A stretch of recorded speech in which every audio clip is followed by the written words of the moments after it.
Arestado ang isang lalaki na nag-alok umano ng pabuya kapalit ang pagpapasabog ng mga tanggapan ng COMELEC. Ilang araw bago ang eleksyon, nakatutok si John Consulta. Huwag kang mag-resist, huwag kang mag-resist. Huwag kang mag-resist. Kaya sinasabihan ka tayo, huwag kang mag-resist. Sa bahay na niya naaresto ang 38 anyos na lalaking nasa likod umano ng pagbabanta sa COMELEC. Nag-alok siya ng pabuya sa sino mang makakapagpasabog sa mga tanggapan ng COMELEC. May offer pa na 5 million para bombahin yung mga COMELEC sites. Hindi biro yan. Ang Department of Justice, yung NBI, inaksyonan kaagad namin. Pati ang COMELEC na alarma din. Pinapa-take down namin. Yun ang directive sa amin ni Director Judge Jaime Santiago. Ayon sa NBI, pinost ng suspect ang kanyang banta noong May 5 o 7 araw bago ang eleksyon.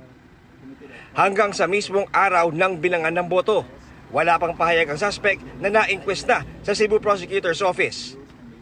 Ang charge namin sa kanya is violation of PD 1727, that is willful making of any threat involving bombs, na may 5 years na kulong. Charge din namin siya ng Section 9 of RA 11479, inciting to commit terrorism.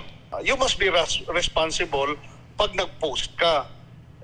Although you have the right to do that, but make sure yung right mo na hindi lalabag sa batas. Para sa GMA Integrated News, John Consulta, nakatutok 24 oras.